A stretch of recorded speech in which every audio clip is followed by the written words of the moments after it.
Good evening to our viewers. Welcome back to the Gear Up channel. Delighted to have Dr. Debashish Sengupta today with us. Dr. Debashish is a double doctorate and he's an award-winning author of two books. One is Life of Y and the second one is The Life of Z.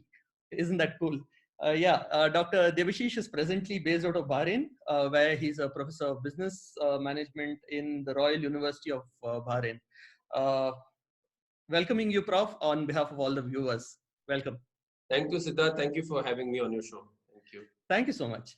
So, Dr. Debashish, you worked a lot over the last decade on millennials and Gen Z, right? And so, who are these Gen Y? Why are they called millennials? And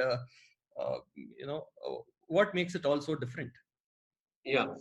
Okay. I think yes, generation is one way of looking at our population cohort, and why do we look from the perspective of generation is very important to understand.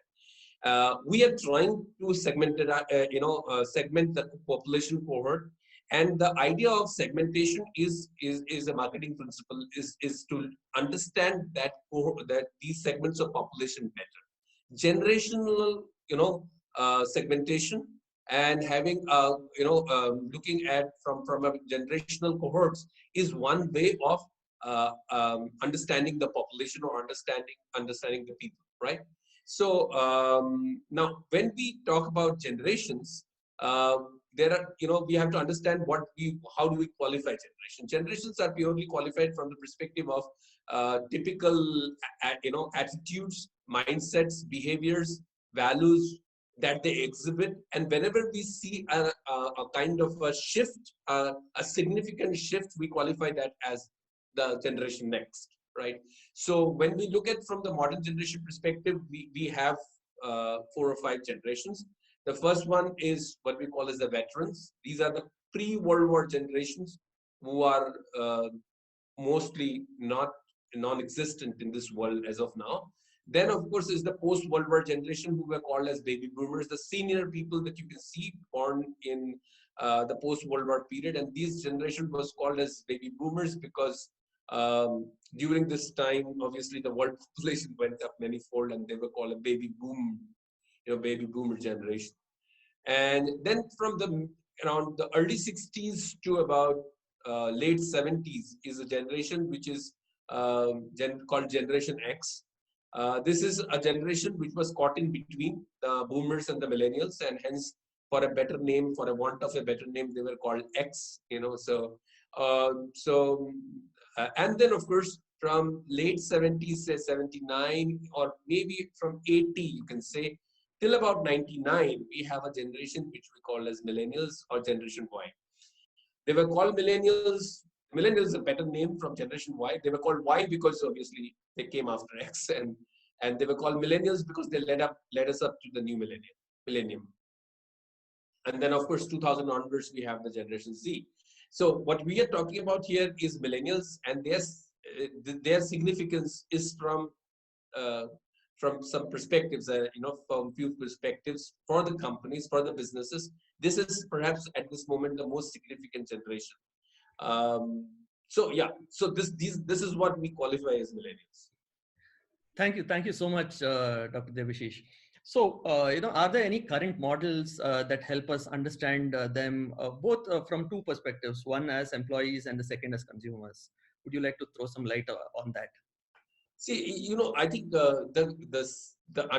I have tried to understand from a behavioral perspective, and I think how a generation behaves is very important to understand. To understand how do we decipher them, how do we decode them, and how do we make sense in terms of whatever we do, and especially from a business perspective, whether we look at from an internal consumer perspective, that is employees, or external consumer perspective, that is customers, or even from a social perspective as to how do we decode them. But the key to that has been to understand their behaviors. And in terms of understanding their behaviors, it is important to understand the underlying attitudes and mindsets and what has shaped those attitudes and mindsets in the first place. Because when we understand that, then we can not only understand behaviors, but also what to do about those behaviors. But then, it's very important to also understand why millennials are so significant, or why should we at all break our heads on them, and why it is so important to talk about millennials and think about millennials. I think I think there are three big reasons why we should be doing that. First is their numbers. There are 2 billion millennials in this world, which is about 31.5% of the world population. So that's about 1/3 of the world population that we are talking about. So it's a huge population cohort present on this planet Earth at this moment. And obviously the size in itself makes it a compelling reason why we should be looking at millennials. That's number one. The number two is these are the this is the generation which is entering the workforce in large numbers. So by 2025, it's predicted that 75% of the world's working population will be comprised of millennials, which is about 5 years from now. So in another 5 years, 2/3 of the world's working population will be composed of millennials, right? So you're pretty much handing over the world to them, right? From an India perspective, India has the largest number of millennials anywhere in the world, right? 65% of India's population is below 35 years of age. And from a US perspective, American perspective, US already has the large millennials as the largest percentage of their workforce. So this is the generation which matters most. And don't forget that they develop as consumers. So this is the largest employee segment and the consumer segment at this moment. So businesses cannot afford in any way to hoodwink them or ignore them at this moment, because this generation matters to them both inside and outside the organization, right? And this is the second reason why we should be talking about millennials. And the third reason why you should be talking about millennials is the abysmal levels of engagement that we see around, right? And this is not because I'm saying these are researches which are available all over for everybody to see. Whether we talk about any credible piece of research done by Deloitte or by Gallup, by anybody, it shows that the current levels of engagement, especially when it comes to millennials, is extremely low.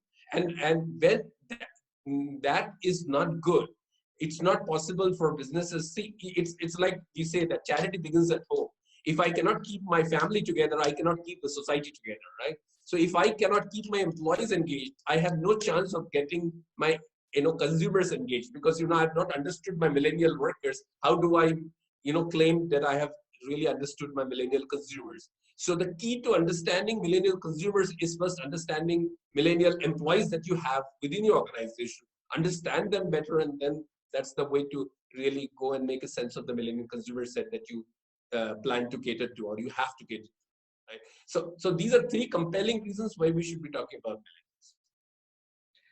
Thanks, Dr. Debashish. I think there are a couple of very hard-hitting stuff that you put across very subtly, right? One is, of course, saying that, hey, if you are not ready to change, to understand and engage your employees, it's possibly true that you are not going to change to the changing needs of customers, right? And hence, you're going to probably be putting a lot of effort in the wrong direction and burning money there, right? So wonderful points. Something that has always intrigued some of us is why are they different, and how are they different from the other? Again, there is a very simple answer for that. Of course, the way to arrive at that was not so simple. But if I can say it in short, they are different because they have lived a different time. And they are living a different time. You look at the world at this moment of time. You don't know what is in store next moment.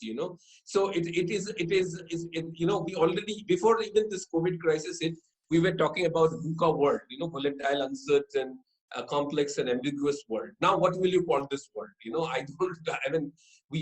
They have lived a different time. They have grown up in a transformed time where they have seen institutions, people disappearing in a matter of days, whether it was the WTC crisis that they lived through, or the terrorist bombings, or the Bombay attacks, or or for instance, the Lehman Brothers, the financial crisis, the corporate greed, so many things that they have gone through, the social turmoil, the cultural turmoil, the globalization, era, where, boundaries, national boundaries became almost insignificant.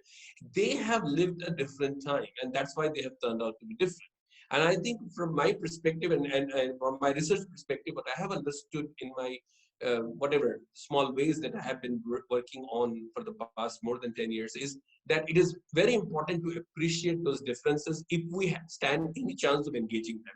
Because if we are trying to, if we are trying to, engage them without really moving our positions, being fixated to our positions that we hold to or whatever viewpoints we hold to, then it's very difficult. We have to, take a step ahead, try to really understand not only their behaviors, but the reason for their behaviors. And that's when we understand them really well. And that's when we, move closer towards engaging them better. And when we engage them better, it's always good for our business, whether it is from an employee perspective or from a consumer perspective. Lovely. Thank you so much. So really what I'm hearing you say is that they've probably gone through a very different world at a point in time when they didn't wield too much of power themselves, right? Because So, even the other generations have gone through the same world, but probably they could make choices. They didn't have a feeling of helplessness, while the millennials went through the same kind of circumstances where they didn't have the power to make choices, and hence that might have had a much deeper and a different impact compared to the other generations which went through the same period in time. yeah. Adding to that, you've written two wonderful books. Would you like to show the life of why to our users on the screen? Yeah, yeah. You Very have good. alerted me before, so Illustrated, I've I kept the remember. book with me. Yeah, this is my book, The Life of Why, Wonderful. Engaging Millennials as Employees and Consumers, published by Sage, Oh, wow. 2018. And this book has been, if I may add, featured by Stanford University and also has won the first prize in DMA NTPC Business Book Awards in 2000 for the year 2018. I received that award in 2019 in New Delhi. So yeah, this book had its own journey, and I'm very fortunate that people have liked it and they have really loved this book. So I think that has been really wonderful. Wonderful. Thank you so much, and congratulations once again. Thank you very much. So, could you tell us a little more in depth of, are there stuff that you've discovered about them? Is there stuff that you can help our viewers get a quick idea of, based on which they can actually go and read the book? Yeah, I think the most striking feature is about, that's why the book is called The Life of Why. I think what struck me also most is something which I also discovered in the process of my research, something which I thought I never set out to find, but it was through my research that I also discovered. So I think, and that is something which is kind of a deep understanding, a deep empathy about the lives that we lead. And I found, that their life is dotted with what I call as paradoxes, the paradoxes which dot their lives. And these paradoxes are spread over all the different kinds of wellness elements that kind of constitutes a person's happiness, whether it is physical wellness or emotional wellness or psychological wellness, or whether it is social wellness or it is material wellness. So all these wellness elements are dotted with paradoxes. And I could isolate about 9 paradoxes in their lives. Now, to just give you an idea about what a paradox is, a paradox is something which is true, the opposite of that is also true, so something which we call as a paradox, like these are the 9 paradoxes, which I can tell you one by one if you want me to do that. Okay, so the first one is what we call as the friend's paradox. Now, there are not in particular order, right? So they can be in any order. The friend paradox is a paradox which serves that, if you ask any millennial, any average millennial, they will ask how many friends they have. They will tell you in excess of 500. That's a minimum figure. Most of them tell you above 1,000 because they all count their online friends, Facebook friends, Insta friends, and all those friends. And believe me, I have asked them, I have gone in depth with them and asked them how many real friends that do they actually have. And most of them had not been able to tell me more than one. And when I say real friends, I have qualified those real friends as: one, they will be with you in, you think that they will be with you in all your thick and thin. And second, that you, in all your major life events, the major life events, whether, you think that they will be present, right? So they've not been able to qualify more than one. Very few have been able to tell two, and some have even said that none of them are, none of their online friends are trustworthy. There was a person about whom I wrote in this book, who actually did a, kind of a self experiment, where he went on a 1 week kind of isolation, like an undisclosed location, and switched off all his social media accounts for 1 week. And he just had his phone on, to see that which of his online friends actually gives him a call, getting worried that he has not shown up for a week. And in 1 week, he doesn't receive a single call from any one of his online friends. And this guy came, and this is a real story. This guy came back and deleted all his social media accounts. So this is the one. I think this is a strange paradox, where we think that our brain assumes that these are friends, but they are not friends, right? So they are just connections. They are just contacts. So that's the first one. The second is, I think, the relationship paradox. In relationship, choices have increased manifold. The world has become more open and accepting. So there are a lot more relationship choices which are acceptable in this world today. However, the bonding has gone for a toss. So the divorce rates are up. And of course, if you count the breakups, then I don't know, I mean, where this number will be. So much so now there are breakup songs, breakup parties, and so many things, and many of these, breakups have not really ended in a very good way. Many times there was a case, I mean, I don't want to name any more than that, except saying that there was a person basically got dumped, her boyfriend taking the relationship status from committed to complicated. That's how the relationship basically ended, right? So these are tragedies, of modern generation, where this is relationships are difficult to hold on to, right? And it's very difficult for this generation. Not blaming this generation, but this generation, it is difficult for them to be committed, because of the kind of pulls and pressures that they have, the kind of demands they have. This generation is difficult to commit, right? So it's not blaming this generation, but this is the reality that we live. Then, of course, is the freedom paradox, where they crave for freedom, but the social support systems really have disappeared, right? So you are pretty much on your own, right? There are young millennials living alone in the city. There are young millennial couples living with young kids with no social support system. So they got their freedom, but the social support system disappeared as a bargain, right? And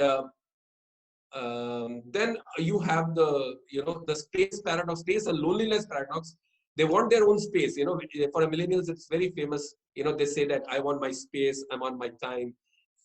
But then this is also a very lonely generation. They live, as I said, a lonely life in many ways. It's not good for their mental health in many ways, but they're forced. They are forced to live a life like that. Then coming from the material paradox perspective, they have two. One is the career paradox, the career job paradox, I call it.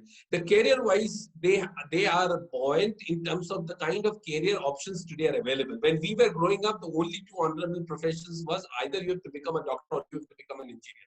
And if you cannot become either of them, then you are supposed to be one social, socially, whatever, say crap or whatever, useless, because you can't become either of them.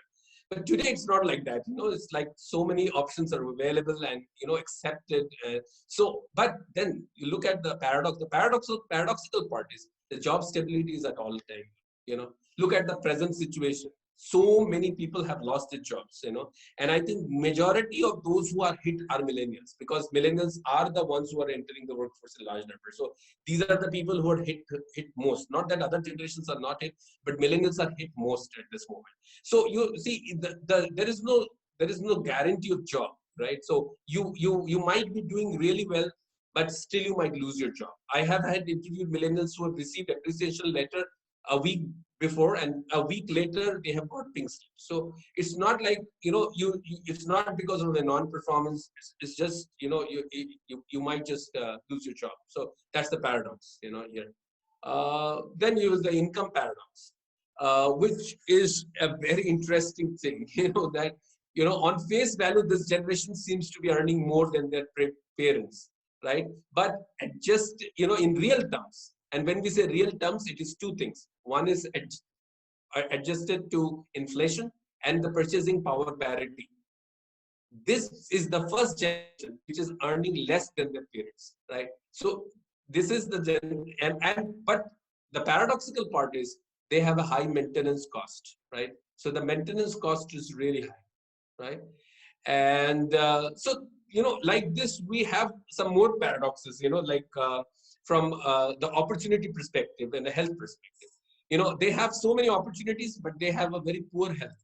The kind of lifestyle they live, they don't have time to eat, they don't have time to sleep, they don't have time to exercise, right? So they have so many opportunities, but this is the generation which has a very poor health, both physical and mental, right? Highest number of cardiac patients under the age of 30, highest number of hypertension cases, highest number of diabetes cases, highest number of mental health, anxiety, depression cases. So, this is, again, so they have an opportunity to have a health to really carry it through. And, so we have some more paradoxes like this. The idea of saying this is that, they have so much, whatever they've got in the modern world, right? They lost more. So if you look at what they got more connected, they got more choices, they got more freedom, they got more career opportunities, they got more global opportunities. But what they lost much more. They lost their health, they lost their time, they lost their support systems, social support systems. They lost their job stability. They lost the time to socialize, the time to celebrate, and the worst is they have lost the predictability of the future. The future has become so unpredictable. That's the worst thing. That's the biggest loss that they had, right? So I think they lost more than they got. The bargain has not been an equal bargain. And I think when you look at it from that perspective, I think that's when it starts making sense about certain behaviors. You have been a HR head for a long time, and you can understand, you have managed, I'm sure, thousands of millennials, and you can understand from that perspective why would some millennials, or whatever behaviors you might have experienced, why would they have exhibited those kind of behaviors? So that's the idea, to understand them and empathize with them, not to really sympathize with them, but empathize with them. And I think that way we can better manage the generation, better engage the generation. That's the idea. Wow, that was quite a bit of distilled insights in understanding what they're going through in terms of, hey, is it happiness or is it meaningfulness? Is it connections or is it deeper connects, and so on and so forth. Thank you so much, Dr. Debashish. I think one last question. Usse kya hoga, right? We have the insights now. So what should a HR head?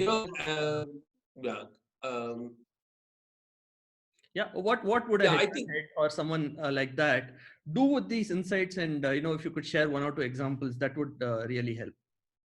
Yeah, I think when I went to I remember some of the experiences that I had, and I think I'll tell you the experiences first and quickly, wrapped up.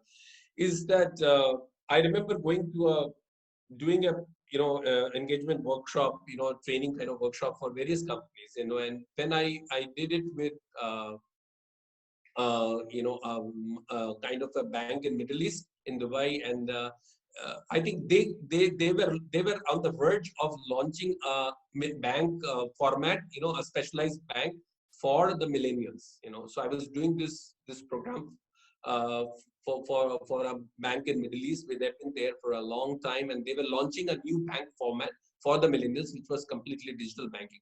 But just before that, they had this survey where they found that their managers were particularly not doing well in terms of managing millennial workers. So they invited me and they wanted me to do a series of sessions, for their managers before the 6 months before the launch, And I think the idea was that how do we, engage our millennial employees, understand them, to make a sense, of understanding the millennial consumer set and serve them better, right?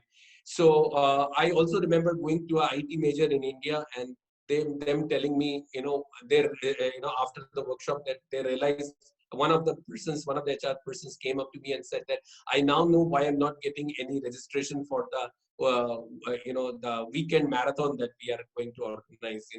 Why not?